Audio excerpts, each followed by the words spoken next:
Estamos en contacto con Miguel Risco Esquem para poder iniciar los comentarios de esta jornada. Bien, Miguel Risco, amigo y colega, muy buenos días, bienvenidos a Alma en la Noticia. ¿Cómo estás, Alberto? Muy buenas tardes. Sorprendidos, por supuesto, con esta noticia de la detención preliminar de 10 de los involucrados por el caso de Richard Swing. Tremenda noticia que ha golpeado definitivamente a Palacio de Gobierno. El presidente de la República ha salido hace unos instantes a hacer algunas declaraciones en donde dice que, si bien es cierto, por el respeto que él tiene por la separación de poderes, acepta esta medida, pero que no la aprueba, porque además señala que hay una suerte de desproporción frente a otros casos en donde también interviene la justicia. Esta es una noticia, Alberto, que desde horas de la mañana, desde las 4 de la mañana, está dando vueltas por todos los medios, tanto nacionales como internacionales, y que definitivamente va también al corazón mismo del poder, caso encabezado por el jefe del Estado, el presidente de la República, Martín Vizcarra. Así que creo que empezamos con este tema, Alberto, salvo que... Sí, yo creo que ese es el tema. Nosotros acabamos de pasar un informe justamente de las detenciones. Lo que me parece importante es analizar algunas cosas. Creo que hay un desbande en el entorno presidencial. Como nunca, TV Perú ha dado un informe de 15 minutos. Agencia Andina ha dado un informe de 25 minutos. Esto, tú que conoces mejor que yo, no son, cuando el agravio es presidencial, los informes son muy pequeños, de 2 minutos, 1 minuto y medio, ¿no? La primera impresión, creo que el golpe de la captura puede venir en que va a haber gente que va a hablar mucho, y eso es peligroso para el presidente, que ha salido a decir lo mismo que salió a decir con el presidente del Congreso, ha salido a decir con la clase política. Es decir, le han puesto las campanas al gato, ¿no?, para escucharlo. Claro, mira, Alberto, la situación es innegable. Por más que inclusive he escuchado algunas voces ahora que con esto el presidente quedaría limpio de un asunto porque, por ejemplo, él mismo se ha encargado de decir que no está ni tiene relación estrecha con la fiscal de la Nación y que en consecuencia está dejando actuar como corresponde a la Fiscalía de la Nación, al Ministerio Público. Este es un dicho, pero en la práctica todos sabemos que cuando interviene una autoridad de esta naturaleza y él, el mismo protagonista, está supuestamente libre de toda responsabilidad, sabemos perfectamente que inmediatamente que termine el poder, termine su mandato, el 28 de julio, si hay acusación y que todo lo que se puede estar actuando en estos días existe delito comprobado, el presidente de la República, a partir del 29 de julio del 2021, debe estar sentado también en la silla de los acusados ante algunos de los juzgados que corresponde, donde se están viendo varios casos.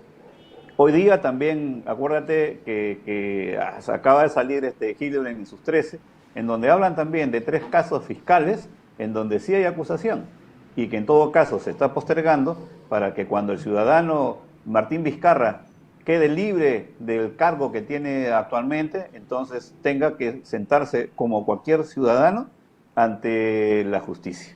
Por supuesto, siguiendo también todos y cada uno de los mecanismos contemplados en la Constitución Política, que primero, después que se establezcan las responsabilidades, tiene que pasar al Congreso de la República ante la Subcomisión de Acusaciones Constitucionales. Es decir, estamos frente a un jefe del Estado que lamentablemente se encuentra en una situación tan caótica como la de este momento. En un proceso dentro del conjunto de situaciones tan difíciles como el tema de la pandemia, una crisis económica muy seria, desempleo generalizado y encima tenemos un proceso electoral en marcha. ¿Cómo va a salir de este tema? Entiendo que el presidente debe estar trabajando con el entorno que le queda o tendrá que llamar a otras personas para hacer una verdadera estrategia de salida en donde él ya no siga siendo el protagonista que todo, en cuanto ve la oportunidad, sale a hablar de la pandemia, sale a hablar de temas de repente que pueden ser, digamos, atendidos por cualquier ministro o por el presidente del Consejo de Ministros, y no estar exponiéndose como lo está haciendo ahora, seguramente porque le han explicado que cuanto más sales, la gente más te va a recordar. Pero ahora ya hemos visto también, y lo sabemos, que cada vez que va a alguna ciudad que fuera de Lima, recibe rechazo o reclamos airados de muchas personas. En consecuencia, creo que también él debe darse cuenta que él, como el ciudadano que representa a la nación, tampoco tiene que exponerse tanto. Y que en consecuencia tiene que guardarse, porque sobre todo está también el prestigio, la imagen de un Estado que tiene que ser muy bien representado por el presidente de la República. Entonces creo que también el entorno presidencial que aún le queda definitivamente no está actuando de la mejor manera, o salvo que no se deje asesorar y en consecuencia esté tomando una decisión de carácter particular. La soberbia del 60%, ¿no? La soberbia del 60%. Claro, entonces, ahora, esos 10 capturados pueden ser proclives a someterse, a convertirse en colaboradores eficaces, ¿no? Claro, evidentemente aquí está la señora Mónica Morales, que es la secretaria general, la que ha sido secretaria general de Palacio de Gobierno, y a quien atribuyen un poder que así nomás no se había reconocido en los últimos gobiernos democráticos en el Perú. Y está su secretaria. Dicen que ni la esposa de Ollanta ha tenido tanto poder como ella. Imagínate. En consecuencia, estamos en una situación pues realmente tremendamente difícil para un jefe del Estado, pero más que eso, para el país, claro, proporcionalmente, y hablando de la proporcionalidad a la que se refiere también el jefe del Estado, proporcionalmente hablando, frente a los casos de corrupción en el Perú, estamos hablando de un contrato o de diferentes contratos a un personaje que ya lo hemos visto, es histriónico, me imagino que tiene problemas psicológicos también, eso se encargará de ver el Instituto de Medicina Legal, pero por un conjunto de contratos que no llegan a los 170.000 soles. Y valgan verdades, Alberto, fíjate, aquí sí hay una gran desproporcionalidad, ¿no? Estamos viendo, por ejemplo, retrotrayendo los casos más recientes, que ha sido un tema mundial, que empezó en Brasil y sacudió también las democracias en América, como es el caso Odebrecht. Y estamos hablando de 15.000 millones de dólares de pérdidas para el Estado peruano en los 10 o 12 años de operaciones, junto con otras empresas brasileras como OAS y también Andrade Correa, Camargo y por supuesto las empresas del Club de la Construcción. Pero también nos sorprende, por supuesto, en este conjunto de ideas, que también la Contraloría General de la República estableció que en el año 2019, un año, 12 meses, Alberto, se había detectado un agravio, una pérdida para el Estado peruano de más o menos 23.400 millones de soles. ¿Por qué? Porque el proceso de contratación de obras, de consultorías, etcétera, justamente hay coimas y una serie de artimañas para quedarse con esa cantidad de dinero. ¿A quiénes han beneficiado? Entiendo que son personas naturales, personas jurídicas y por supuesto dentro de las personas naturales conocidos, connotados, funcionarios de confianza.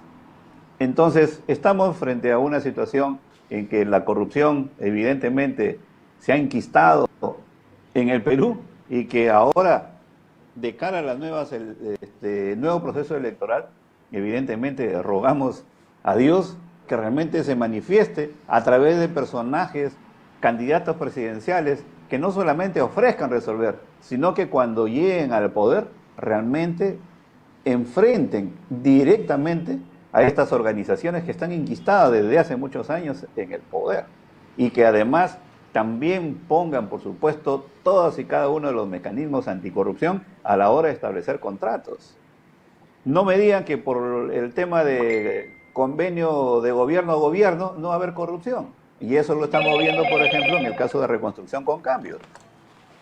Porque ahí interviene de todas maneras, cada gobierno contrata a las empresas que de acuerdo a un paquete de decisiones, evidentemente, y acuerdos convenientemente establecidos, se supone que dicen que una obra se va a cumplir en un tiempo y deben evidentemente cumplirlo. Pero ojo, tanto se habla de los Juegos Panamericanos, a mí me parece bien que la imagen del Perú a través de los Juegos Panamericanos evidentemente se posicionó por todo lo alto, pero no significa que todas las obras que se han hecho evidentemente eran las mejores y finalmente que ya se hayan entregado en su oportunidad. Entonces me estoy refiriendo concretamente a que ese mismo modelo se está aplicando, por ejemplo, en las obras de reconstrucción con cambios, en un proyecto de más de 7.000 millones de soles. Pero te imaginas también cómo es que se están otorgando, por ejemplo, los recursos para diferentes gobiernos regionales y locales, dentro del marco de la lucha contra la pandemia y sobre todo para detener el desempleo. Entonces, faltan mecanismos que ojalá se implementen en el Perú, a pesar de que teóricamente se han establecido, por supuesto, algunas disposiciones, hay una Secretaría de Integridad, etcétera. Pero el asunto es que estamos viendo un minúsculo caso emblemático, pero que involucra a la Presidencia de la República, como es el contrato de Richard Swing, dio lugar a que también estuvo a punto el Presidente de la República, al filo de la navaja, de ser vacado por incapacidad moral permanente. Pero esto no ha acabado. Fíjate lo que estamos viendo en este momento. Entonces, ¿te imaginas que evidentemente un fiscal vea los casos que ha referido la Contraloría General de la República en relación a los 23.400 millones de pérdidas que se ha registrado en el Estado por malos manejos en el año 2019? Entonces es una situación muy, muy difícil, Alberto, muy lamentable, por supuesto. Lo que tenemos que hacer es poner todas nuestras mejores intenciones, toda nuestra capacidad, que por lo menos a través de nuestras intervenciones públicas, nuestros comentarios, podamos hacer un llamado también a la población a que también se fajen por el país y que hagan el esfuerzo de efectivamente elegir a quienes realmente nos deben representar y que sobre todo llegue al poder con las manos limpias y se salga también del poder en las mismas circunstancias. Esa es una tarea muy difícil, pero creo que estamos obligados todos los peruanos a poner el hombro en ese sentido.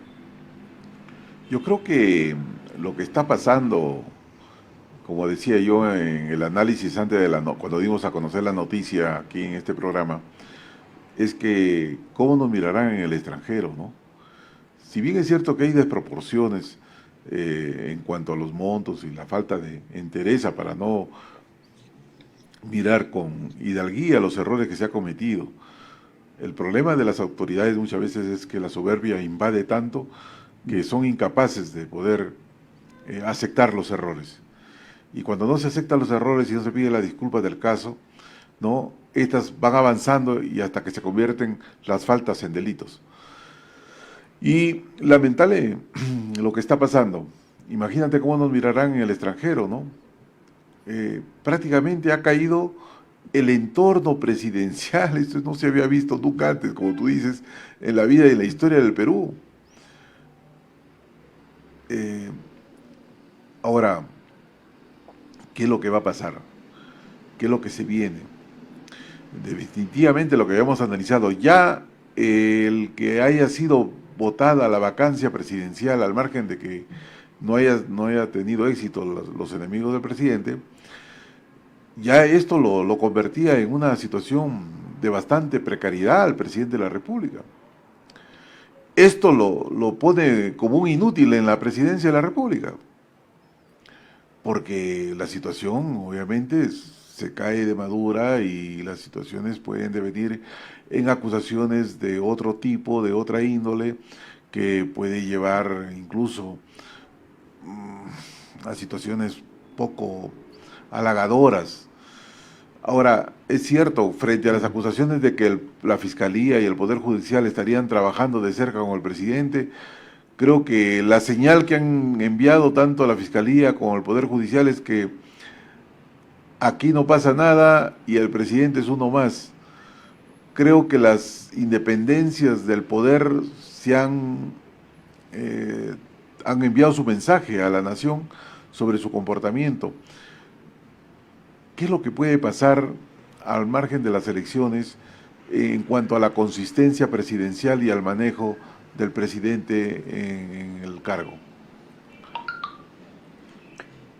Definitivamente la precariedad institucional de la presidencia de la República como figura primordial en la constitución política es inevitable. El presidente, su equipo cercano, los medios que lo han venido respaldando, seguramente pueden decir muchos argumentos, pero la verdad es que en los últimos meses la imagen presidencial ha venido decayendo muy rápidamente.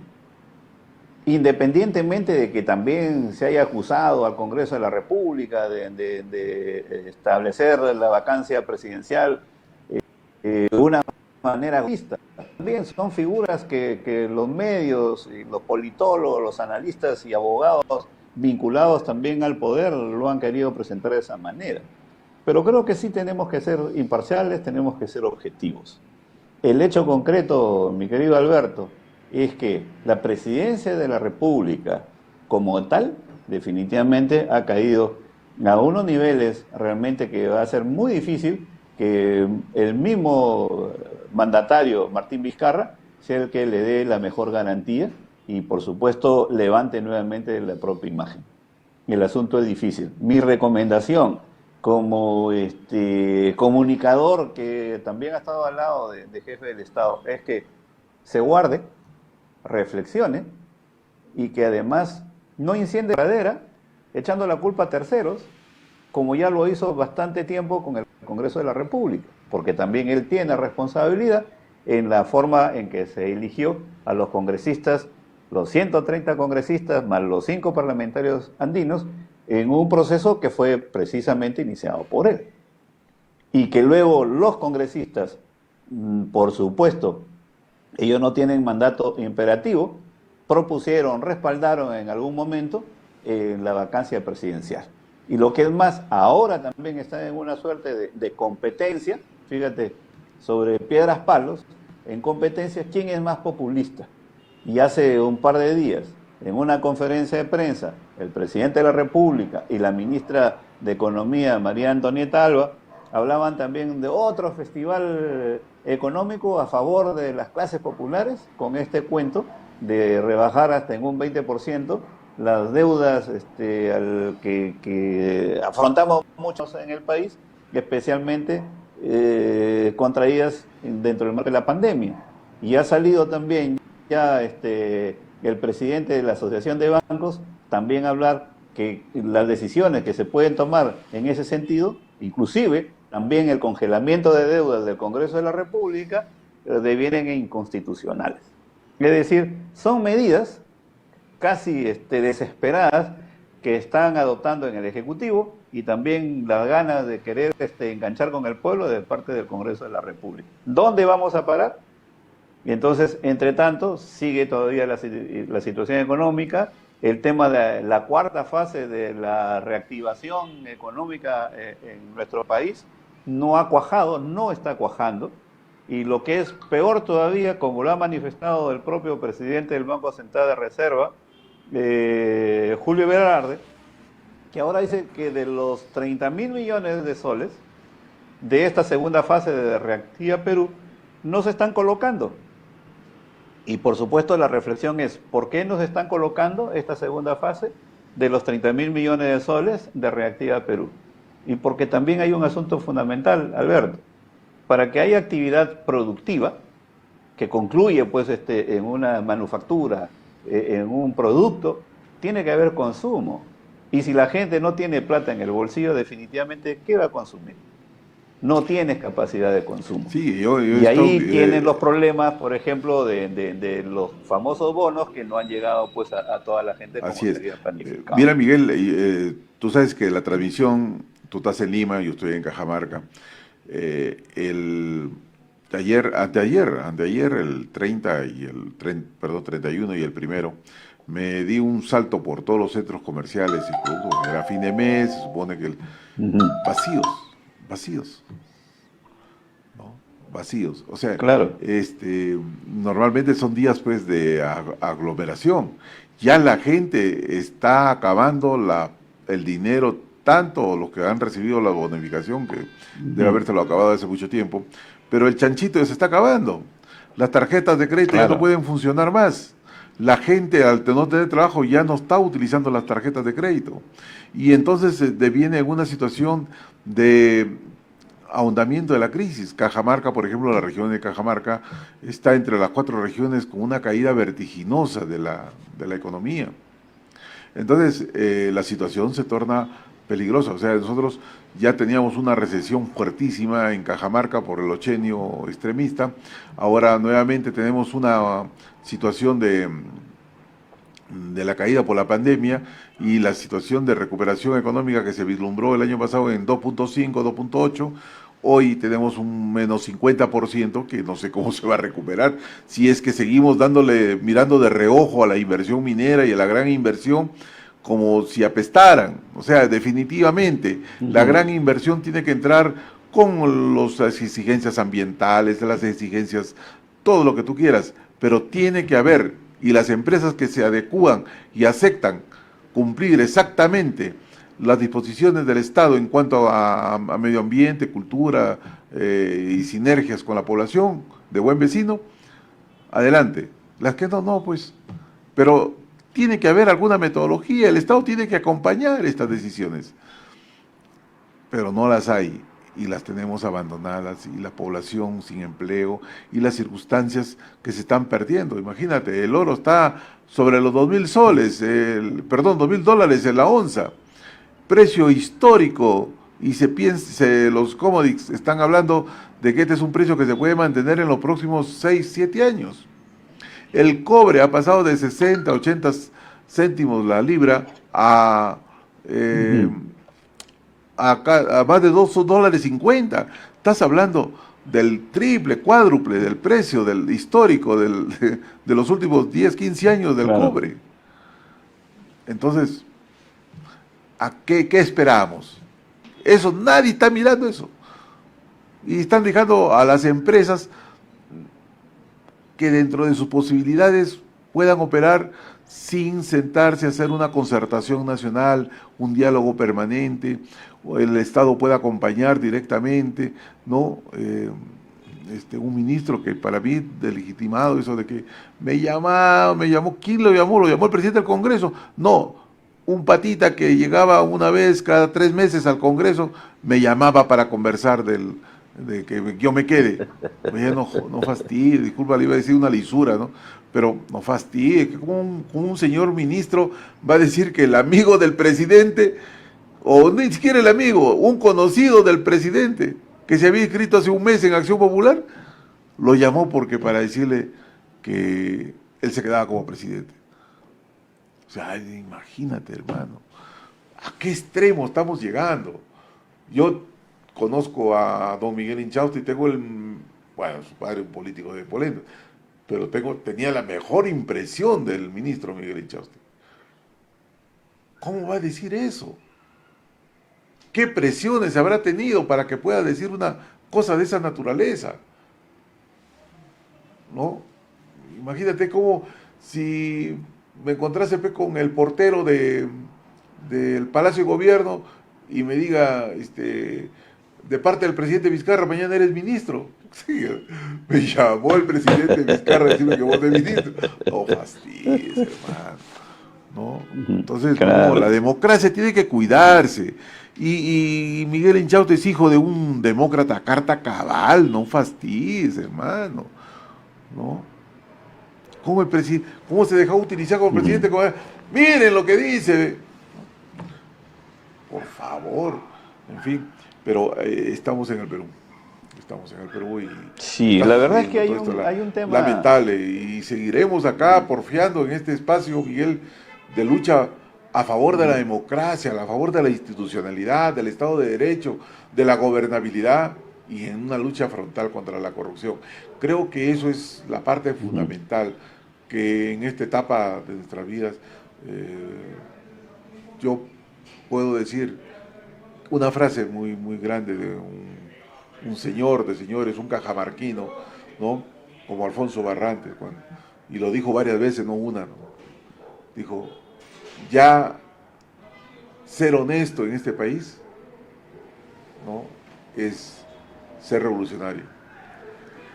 Y la honestidad para la revolución no importa si venga de la derecha, del centro, de la izquierda. Lo dijo y lo ha repetido 100.000 veces Mundo Murrugarra, y lo ha repetido Cornejo Chávez, y lo han repetido muchos políticos. La honestidad, que tanto nos duele ser honestos. Decía, llega un alcaldito y lo primero que hace es viendo cuánto tiene presupuesto en obras para calcular cuánto es lo que va a sacar en los 4 años que tiene de mandato. O sea, tanta con su calculadora ahí, ¿no? Entonces, ese es el tema. Entonces, obviamente, yo me reúno con los alcaldes son mi partido. Claro, ¿para qué necesito partidos? Si ahí tengo la manera de darles plata y ya estoy calculando en el diezmo. Disculpa que eso suena horrible lo que estoy diciendo, pero es la verdad. Es la verdad. El mercantilismo, claro, el mercantilismo político de los últimos tiempos, Alberto, es el que se ha impuesto realmente.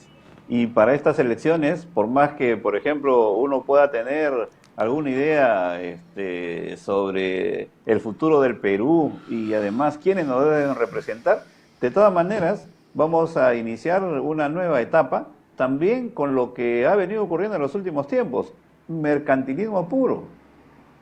O sea, ninguno de los candidatos que se conoce o precandidatos que se conoce hasta ahora está bien sustentado en una elección interna. Espero que en los próximos meses o días efectivamente se concreten, pero además acuérdate que de un momento a otro, algunos personajes, incluyendo por ejemplo el alcalde de La Victoria, del distrito de La Victoria, este arquero de la Alianza creo fue, sí, Forsyth, también ya tiene una campaña que están realizando con pintas y todos en diferentes provincias, pero tampoco él no pertenecía a una organización política, sino que ahora ha terminado comprando el partido del pastor Humberto Lay, Reconstrucción Nacional, y le van a cambiar de nombre, Restauración Nacional. Entonces, igualito vienen otros candidatos que ya se están perfilando para competir en estas elecciones. Y no se salva también Pedro Cateriano, que ha terminado inscribiéndose. Ni Pedro Cateriano, ni Hernando de Soto. O sea, estamos en época de pases. Atención, la U y la Alianza quedan chicotes del resto de pases. Claro, claro. Entonces, fíjate... Por eso yo a veces digo, con todo, disculpa Miguelito que te interrumpa, pero con todo, hay que, con sus errores y sus aciertos, nuestro amigo César Acuña Peralta se ha mantenido ahí en su proyecto, con sus errores y sus aciertos, ¿no? Ahí se ha mantenido. El APRA tiene que rejuvenecer y volver. O reinventarse. O reinventarse. La democracia cristiana lo veo ahí en la lucha por volver, pero tiene que tener mejores cuadros, ¿no? Claro. La izquierda, Verónica, en lugar de estar solamente pensando en la candidatura, debe comenzar a construir partido,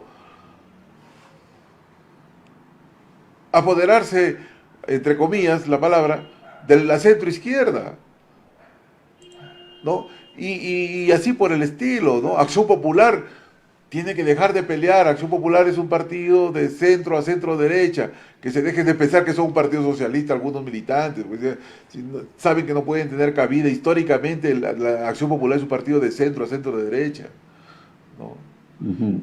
El fujimorismo tiene que haber un fujimorismo sin Fujimori. La derecha, los sectores de la derecha, ultraderecha, tienen derecho a participar en la democracia como lo tiene la de la izquierda, pero tienen que reformularse. Si no, esto va a terminar siendo solamente una comidilla de caudillos. El tema de la política nacional, claro, es, como tú dices, la reestructuración política, partidaria, orgánica, ideológica de los movimientos políticos. 24 partidos políticos, imagínate, hermano, de los cuales solamente 5 o 6 van a pasar la valla. Forsyth, yo creo que Forsyth es un aspirante natural de las circunstancias mismas en que vive el país, ¿no? claro. El gran problema, Alberto, es que también hablábamos hace algunos días la reaparición de ideas totalitarias, ¿no? La gente ya realmente quisiera, y ojo, que le gustaría también tener un personaje que sea un dictador, ¿no? Así es. Acuérdate Mira, qué bueno que hayas tocado el tema. Yo estaba escuchando ayer nos gusta el golpe, ¿no? Claro, no va a haber golpe, pero va a haber otro tipo de golpe. Mira, lo que yo estaba viendo ayer, ¿no? El programa de Billy Butter, nuestro paisano. Pero yo puedo discrepar mucho de Billy Butter, pero le di la razón ayer, en que Antauro va a tener una votación aluviónica. No. Oye, hermano, en cada pueblo tú te vas y cada pueblo quiere matar a su alcalde, hermano. Porque antes los alcaldes hacían su diezmo disimuladamente, escondido, bajo 7 llaves. Ahora lo hacen en el cachete de la población, en su pepa. Y no hay institucionalidad, no hay colegios profesionales, la Contraloría se demora 4 años. De aquí a 4 años sale la resolución de que descubrió una corrupción hace 5 años, 6 años atrás, ¿no? Las fiscalías anticorrupción no funcionan en provincias, ¿no? Salvo excepciones, y así por el estilo. Claro.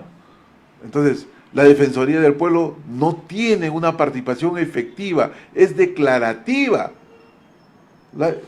Yo me supongo que lo que tiene las Defensorías del Pueblo en el Perú son secretarias cualquier cantidad, porque lo único que hacen son cartitas.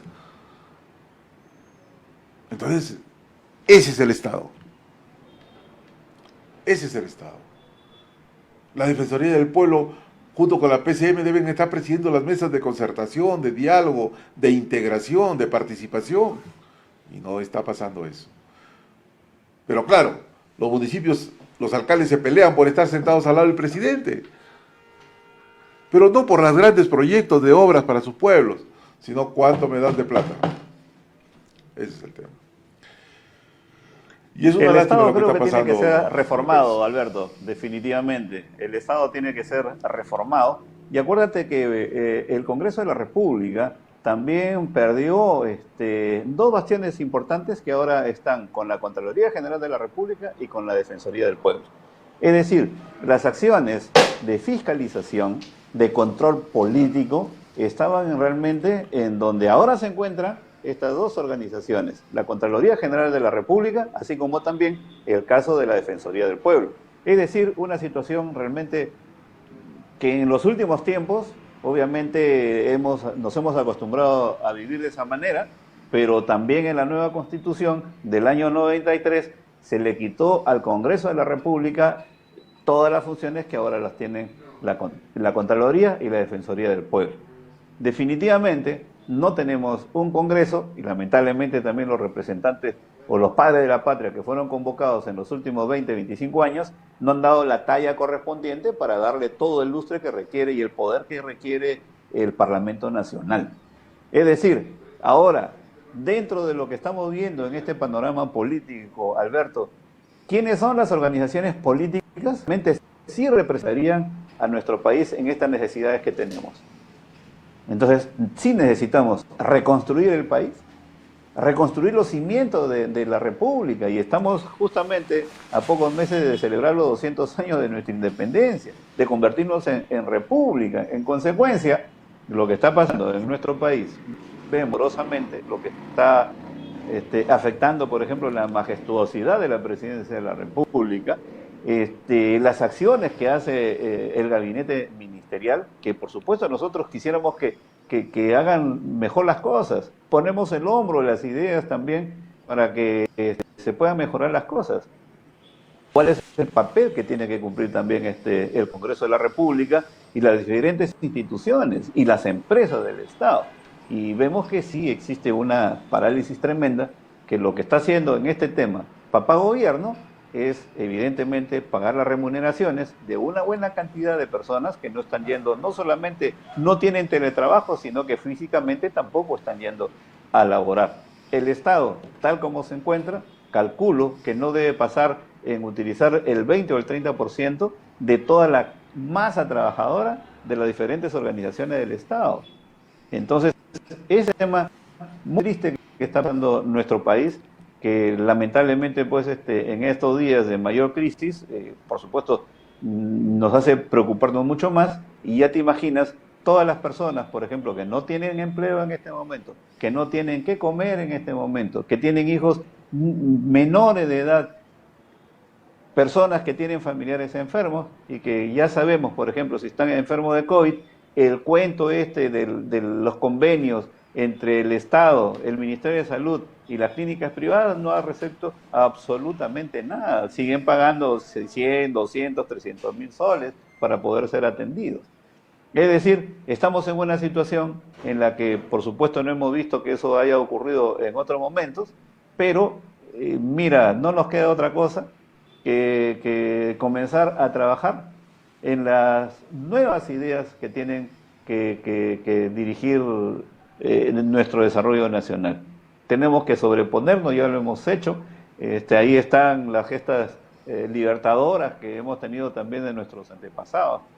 Pero es un momento en donde es necesario que la clase política, los nuevos pretendientes de la política realmente se pongan los pantalones largos y asuman una que es la que necesitamos rápidamente para poder dar un salto cualitativo en el manejo de la cosa pública, en el manejo de los poderes del Estado. Porque de lo contrario, mira, es muy fácil a veces avisorar cómo se rompen las democracias precisamente por esa debilidad que existe dentro de las instituciones del Estado y también el poco conocimiento de la clase trabajadora, de la clase política y del pueblo en general respecto de cuáles son sus derechos y cómo es que tenemos que también respetar y consolidar la institucionalidad democrática. A mí me preocupa todo lo que está pasando en el Perú y la verdad es que a ciencia cierta no veo quién represente ese cambio sustantivo que se requiere para nuestro país. Así es, mi estimado amigo. Bien, hemos llegado al término de la jornada que ha sido de Día del Periodista, Día de Capturas y qué vendrá después, Dios mío. Bien, amigo, mi estimado compañero y amigo y colega Miguel Rijosquén, gracias, siempre como siempre es un honor tenerte con nosotros. Será hasta bien, Alberto. Pronto. Un fuerte abrazo. Claro, tenemos fin de semana. el fin de semana para reflexionar un poco. Sí. Un abrazo. Un abrazo, cuídate. Bien, amigos, nos despedimos, nos vamos nuevamente, pórtense bien, cuiden las normas sociales, el distanciamiento social, lávense las manos continuamente, las veces que puedan, con jaboncillo, o usen el alcohol para la desinfección de la ropa cuando llegan de la calle, no hagan visitas innecesarias, no hagan reuniones familiares y cuídense mucho. Que Dios los bendiga. Hasta el día lunes.